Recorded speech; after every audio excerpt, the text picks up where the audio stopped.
but none of it was real, right? It was based on all kinds of ignoring of the real losses, the real risks. In finance, when you understate risk, you overstate value. Yes. Massively. And here, like we've just gone through this exercise with our latest phony stress tests. Well, you had stress tests, I think, in August of 2008, and they all the banks passed with flying colors. And 3-4 months later, every one of the largest banks is not only dead, but putrefying dead, collapsed type of situation.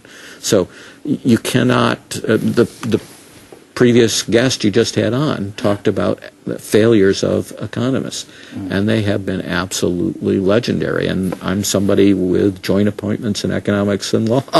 Yes. So, it's many of our colleagues at other places that have contributed to this crisis. So how do we investigate what happened in Iceland? What should we look for? Well, you do it in two different ways, it strikes me. One, you have the criminal justice side. And the second, in the U.S. context, we would call it a PCORA investigation, after the famous former prosecutor who was put in charge of our legislative investigation during the Great Depression of what caused the crisis. And he was given, we call it subpoena authority, the ability to demand books and records and testimony.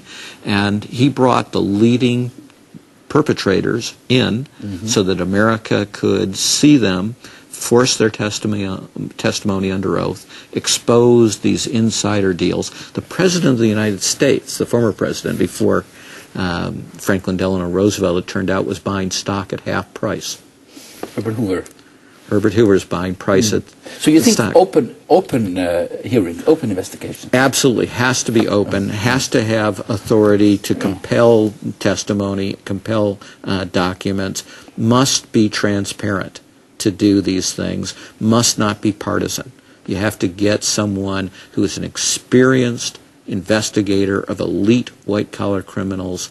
This is a very different skill set. You have to be very aggressive, but not nasty. I mean, you don't have to be rude, but you have to be very aggressive and very persistent in doing this.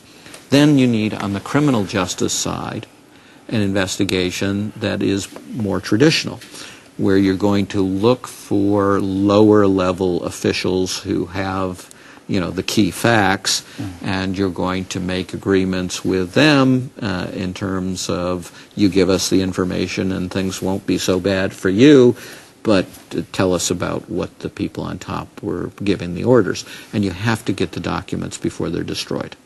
Right? So you have to immediately go out, and in the modern era, it's going to be emails frequently that are going to trip these people up.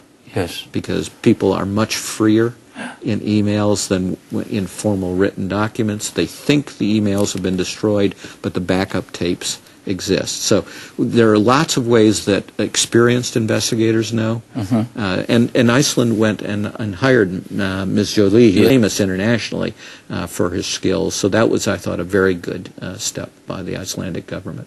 But are you sure that fraud has been committed in Iceland?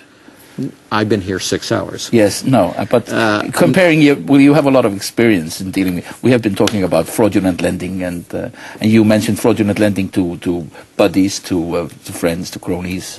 Right, and in every other advanced country, there are firm limits on who you can lend to, who it is an affiliate. That we all know that holding companies are the way you use these scams.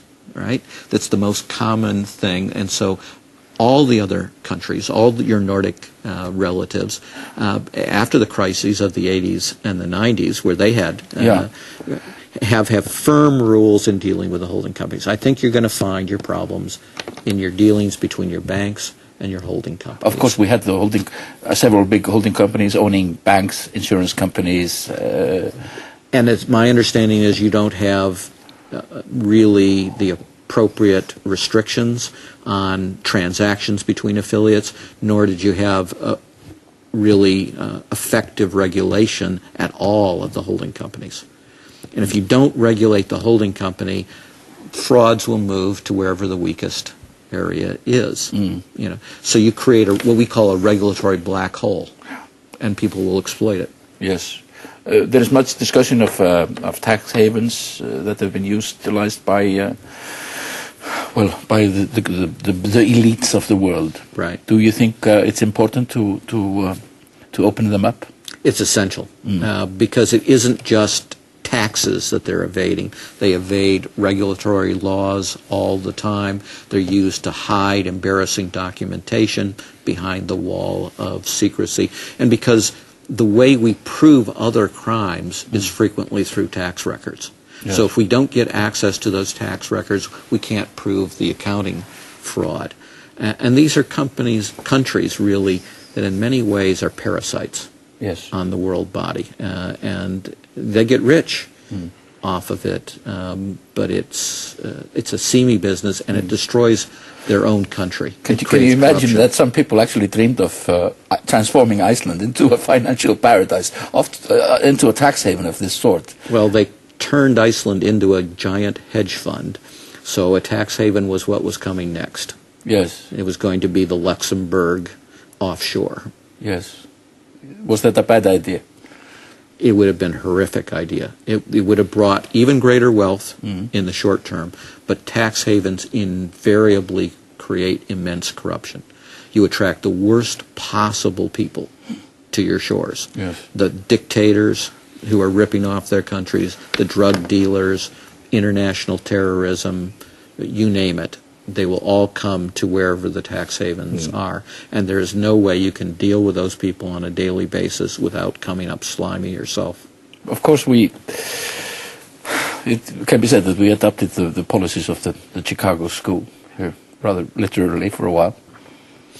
And it had the same success it had in most other parts of the world.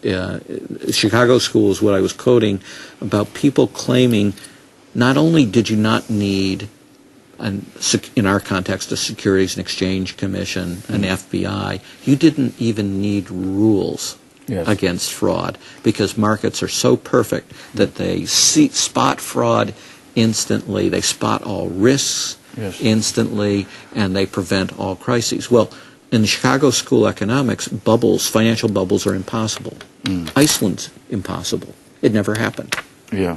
Except, of course, it did. Just one final question. Do you think we are coming out of the crisis? Now President Obama, some are disappointed by him because he's pumping money into the banks, and the banks have been rallying on the stock market. Do you think we are seeing a recovery?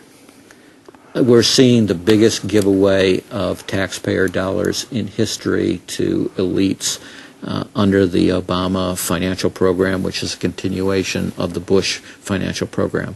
There's been substantial change in the United States with the new administration in many areas, but not in finance. If anything, it's actually become worse. Okay. So you're not very optimistic? Not on the financial side. No. William, you are giving a lecture at the university tomorrow at 12 o'clock? And I think a panel discussion after that. Yeah. Ég þakka fyrir í dag. Þetta viðtal verður þýtt hér í kvöld og ég ætla líka að passa upp á að það verður sent inn á netið með þýðingu, en ég verð hér aftur að viku liðinni. Takk fyrir að horfa.